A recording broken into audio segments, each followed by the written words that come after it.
စောနေတာများကပြောကြားတဲ့သတင်းလေးတင်ဆက်ပေးမှာဖြစ်ပါတယ်။ထိုင်းလေပိုင်ထဲသို့ကျူးကျော်ဝင်လာတဲ့မြန်မာလေးတပ်တိုက်လေရင် MiG-29 ဟာ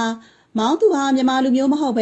ရုရှားလူမျိုးဖြစ်ကြောင်းကရင်မျိုးသားကာကွယ်ရေးတပ် KNDO ဗဟိုစစ်ဦးစီးချုပ်ဗိုလ်ချုပ်စောနေတာများကပြောဆိုကြောင်းထိုင်းဘာသာနဲ့ထုတ်တဲ့သတင်းစာများမှာဖော်ပြထားပါတယ်။ထိုင်းမြန်မာနယ်စပ်ကရင်ပြည်နယ်မြရီမျိုးတောင်ဘက်မှာရှိတဲ့ဥကေထစစ်စခန်းတိုက်ပွဲမှာစစ်ကောင်စီကတိုက်လေရင်များအုံပြုပြီးပြစ်ခတ်တိုက်ခိုက်လျက်ရှိရာဇွန်လ30ရက်နေ့မှာတိုက်လေရင်တစီထိုင်းပိုင်နယ်ထဲကိုဖျက်ကျော်ပြန်တမ်းမှုဖြစ်ပွားခဲ့ပါတယ်။ထိုဖြစ်နဲ့ပတ်သက်ပြီးထိုင်းသတင်းတောင်များက၎င်းအားမေးမြန်းခဲ့ရာဗိုလ်ချုပ်စောနေတာများကလေရင်မှုကမြန်မာလူမျိုးမဟုတ်ဘူးရုရှားလူမျိုးဖြစ်တယ်။ဒါကြောင့်လဲနယ်နိမိတ်မြင်းတွေကိုသူမသိတာလို့ပြန်လည်ဖြေကြားခဲ့ပါတယ်။ဆက်လက်ပြီး၎င်းက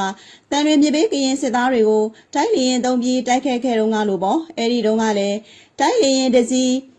ီမဲစောဟီရန်ခရိုင်မဲအောင်ဆောင်စီရင်စုပတ်မရောက်ခဲ့တယ်။အဲဒီတုန်းကလည်းလေရင်မှုဟာမြန်မာမဟုတ်ဘူး။ဘာကြောင့်လဲဆိုတော့မြန်မာတွေဟာမတန်းကျင်တဲ့အတွက်ရုရှားစီကအဲဒီလေရင်တွေဝယ်ယူပြီးရုရှားတွေကပဲလေ့ကျင့်ပေးရတာဖြစ်တယ်။တကယ်တော့နေဆက်ဆိုတာလေရင်မပြန်တမ်းရဆုံးဖြစ်ရမယ်။ဒါကိုမြန်မာစစ်တပ်အနေနဲ့သတိပေးထားတဲ့လို့ပြောပါတယ်။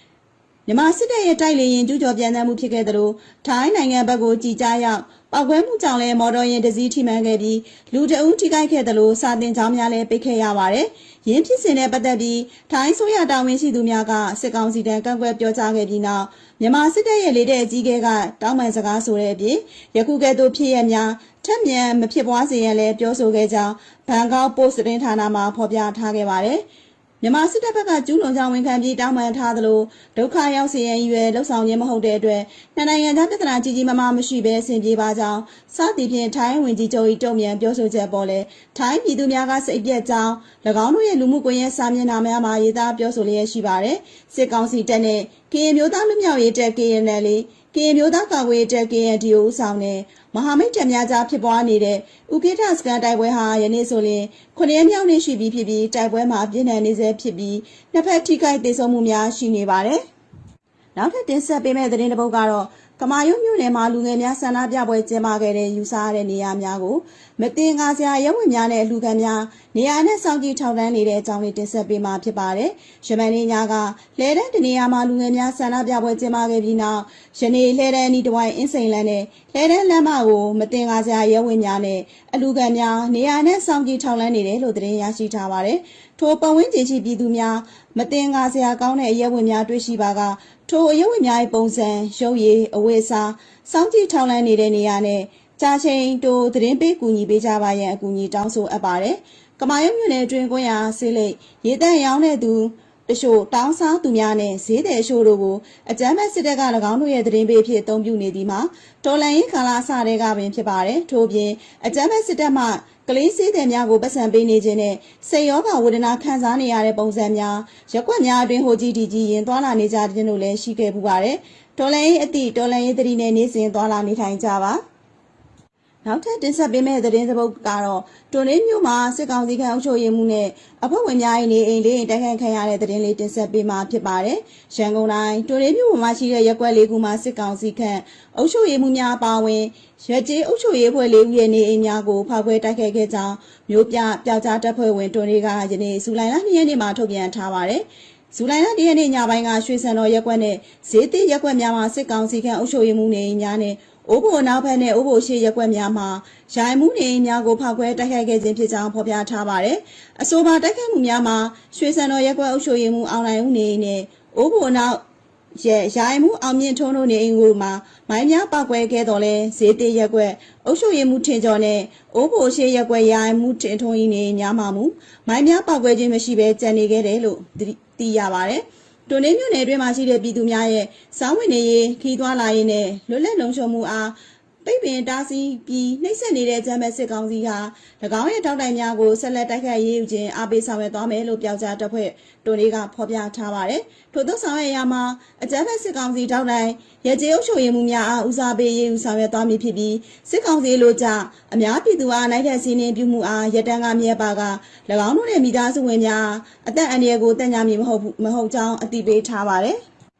နောက်ထပ်တင်ဆက်ပေးမယ့်သတင်းတစ်ပုဒ်လေးကတော့နိုင်ငံကျော်မတန်ဆွမ်းဆိုတော့ပိုင်းသက်ကျော်ကိုအကြမ်းဖက်စစ်ကောင်စီက CDM ထောက်ပံ့မှုနဲ့အလုပ်ကျန်းနဲ့ထောင်နဲ့3နှစ်ချမှတ်ခဲ့တဲ့သတင်းလေးတင်ဆက်ပေးမှာဖြစ်ပါတယ်။ နိုင်ငံကျော်ဆိုတော့ပိုင်သက်ကျော်ကိုဂျမ်ဘတ်စစ်ကောင်စီက CDM ထောက်ပံ့မှုနဲ့ထောင်ဒဏ်3နှစ်ချမှတ်ထားကြောင်းပိုင်သက်ကျော်ရဲ့မိတ်ဆွေက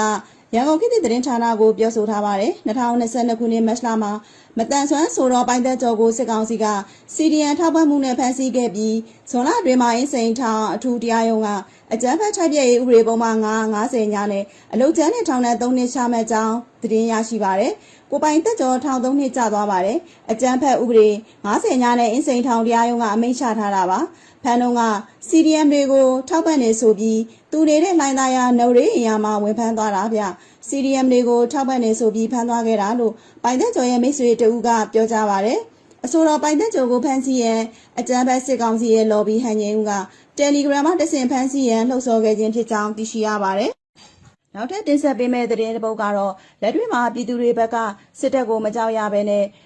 PDF ကိုသာကြောက်နေရတဲ့အကြောင်းဗိုလ်ချုပ်စောမင်းထွန်းပြောကြားတဲ့အကြောင်းလေးတင်ဆက်ပေးမှာဖြစ်ပါတယ်။လက်တွေ့မှာပြည်သူတွေကဘယ်သူမှစစ်တပ်ကိုမကြောက်ရဘူးလို့စစ်ကောင်စီပြောခွင့်ရဗိုလ်ချုပ်စောမင်းထွန်းကဒီကနေ့နေ့လယ်ပိုင်းက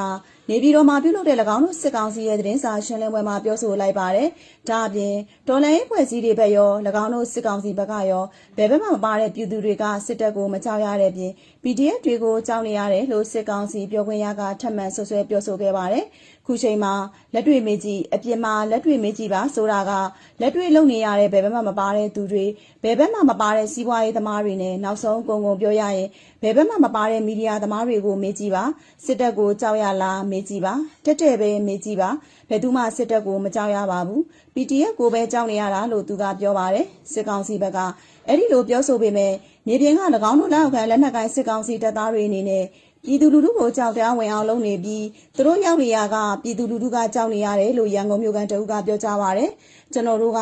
ဒီကောင်တွေကိုယွန်းကြောက်ပေါ့နော်လက်နက်ရှိတာကိုရက်ွက်တွေတဲ့ဘလောက်မှရိုင်းနေလဲဆိုတာအကုန်မြင်နေရတာပါပဲဘာမှမဆိုင်လဲဖမ်းတယ်ငွေညစ်တယ်အဲ့ဒီကောင်တွေကအေးဓမြအဆင့်ခိုးစိုးနိုင်လောက်တာရှိတာပါမင်းညာကပဲသူ့ဘာသာသူအေးချမ်းချမ်းဈေးအောင်စားနေတဲ့လှဲတန်းဈေးဆိုင်တွေကိုဖျက်ဆီးမိရှို့ပြီးအကြောက်တရားဖြစ်အောင်လုပ်တယ်အဲ့ဒီလိုဥပဒေမဲ့တွေလက်နက်နဲ့လှုပ်ရှင်ရလုပ်နေလို့သူတို့ဝင်လာတဲ့ရက်ွက်လမ်းတွေကရှိသမျှလူတွေအကုန်လုံးကြောက်နေနေရတယ်လို့ရန်ကုန်မြို့ကန်တအူးကပြောကြားထားပါတယ်လက်ရှိမှာစစ်ကောင်စီတပ်က၎င်းတို့ကိုဆန့်ကျင်တယ်လို့ယူဆသူများကိုဖမ်းဆီးနှိပ်စက်တပ်ဖြတ်ခြင်းမသက်ဆိုင်သည့်ရုပ်ဝတ္ထုပစ္စည်းလူနေအိမ်များကိုမိရှို့ဖျက်ဆီးခြင်းဒီမိုကရေစီပြန်လည်ရရှိရေးမျိုးပြပျောက်ကြားတပိတ်စစ်ကြောင်းများဆန္ဒပြခဲ့တဲ့နေရာများကိုမိရှို့ဖျက်ဆီးခြင်းတွေလှုံ့ဆော်ပြီးပြည်သူလူထုအကြောက်တရားဝင်အောင်ပြုလုပ်နေတာကိုတွေ့ရပါတယ်